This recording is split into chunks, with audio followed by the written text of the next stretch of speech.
Picture this, a secret society of disgruntled movie stars huddled in dimly lit dressing rooms, whispering code names like the Velvet Fedora and the Sequin Avenger. Their mission? To outwit the Hollywood blacklist and reclaim their fame. Before you dive into this riveting expose, hit that subscribe button like it owes you money.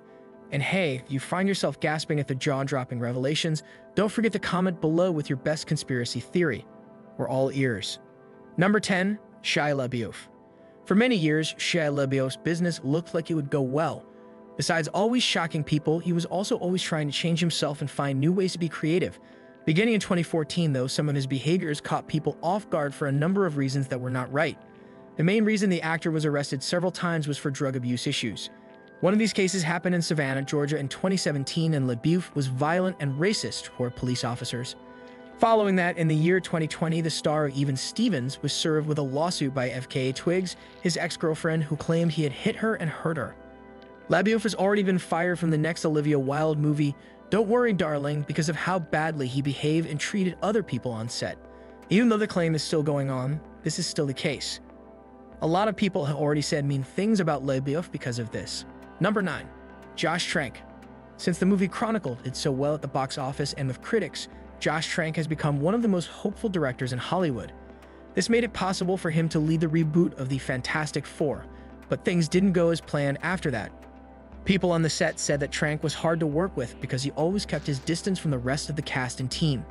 Things went from bad to worse when it was found out that Trank had damaged a $100,000 house he was renting while the movie was being made. He finally lost the chance to direct a standalone Star Wars movie because of this behavior. It looks like Hollywood stopped paying attention to him, except for the gangster flop Capone, which is set to come out in 2020. Number 8. Lloyd Bridges.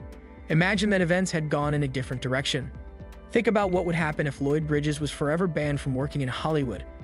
What level of fun would have been in Airplane? What about the term hot shots? You think his boys, Jeff and Beau Bridges, would ever want to be actors?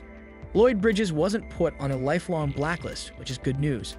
But what did he do to deserve to be put on that list in the first place? It's simple.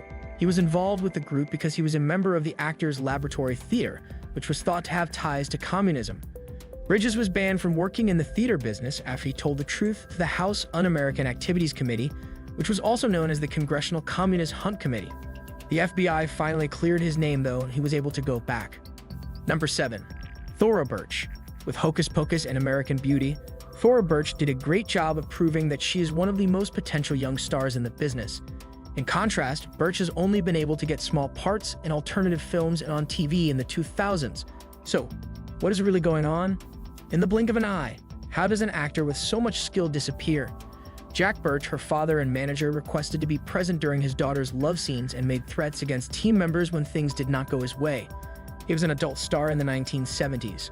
Unfortunately, Thor has been fired more than once because of his behavior, which has caused Hollywood to turn its back on her and Birch to stop acting. Number 6. Isaiah Washington. At one point, this Grey's Anatomy star was thought to be a rising star in the entertainment business. On the other hand, he has had a tough time getting good jobs ever since he was apparently banned from the game in the middle of the 2000s. When Washington was having trouble, it looked like it was because of a fight on set with a Grey's Anatomy co-star. Reports say that Washington used gay slurs, and after being told off for it, he did it again.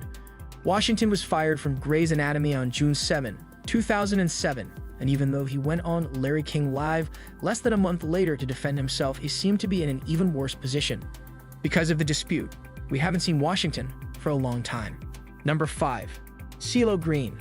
One of CeeLo Green's many skills is being able to cause trouble. He's a man of many skills. It didn't matter much that Green was a famous artist, record producer, and TV personality when he was accused of sexually assaulting and drumming a woman in 2012. The judge finally put him on probation for 3 years and told him he had to go to meetings of Alcoholics Anonymous or Narcotics Anonymous and do community service. His run-in with the law is still costing him, even though the Atlanta native keeps writing songs and sometimes appears on reality TV. Because of the offensive things he said about the case on Twitter, his show, CeeLo Green's The Good Life, was dropped. Besides that, he keeps showing up on reality TV shows. Number 4. Lena Horne. Lena Horne was a jazz singer, a pop singer, a dancer, an actress, and a civil rights fighter. When she was at the top of her game, she was one of the busiest performers in Hollywood. In the 1930s, she started out as a singer.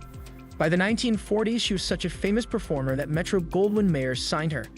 However, it is said that Horn had grown tired of Hollywood by the 1950s and was eager to leave the business. That didn't really make a difference, though, because she was kicked out of the group because she had ties to communists in the 1940s and was put on a blacklist during that decade. It was hard for her to get jobs in Hollywood, but bars were happy to have her and make her feel welcome. Number 3. Michael Richards. Celebrity for Michael Richards kept going downhill after the success of Seinfeld, and no one could have predicted how much it would drop. In the now famous incident at the Laugh Factory in 2006, Richards made a number of racist comments directed at different people in the crowd. Many of these comments were caught on camera. Even though he quickly said he was sorry for what he did, the damage was already done. Let's just say that Richards had a hard time getting a job after what happened, and in an episode of Jerry Seinfeld's web series, Comedians in Cars Getting Coffee, it said that he still hasn't fully recovered. To be honest, Hollywood still hasn't gotten over it either. Number 2. Jim Caviezel. A long time ago, Jim Caviezel was thought to have one of the best names in the United States. It was clear that the camera was fixed on him, and he had the looks of a movie star. He was also very good at playing. But as soon as Caviezel appeared in one short movie, The Passion of the Christ, his career took a complete turn for the better. Some people liked Caviezel's performance as the religious figure Jesus Christ, but many people in Hollywood didn't like the movie because it was very violent and had clear anti-Semitic themes. Mel Gibson told Caviezel that the part might hurt his career, but the actor stuck with it, saying, "We all have a cross to carry." Number 1. Megan Fox. Megan Fox has been put on a blacklist because she speaks out against directors, other actresses, and the media. She's been banned overall, even though she's been in a number of high-budget Hollywood movies over the years. Fox said something very bad about comparing her Transformers director Michael Bay to Hitler before the third movie was even made. Certain people have questioned whether or not that was the reason she didn't show up in the movie. Without a doubt, Bay's behavior toward the young actress is unacceptable, even though the comment was insensitive from the start. Fox has since gotten back on her feet in the business, and the hashtag #MeToo movement may be a big reason for this. Before you exit the red carpet of this eye-opening video, remember to hit that subscribe button like it owes you money.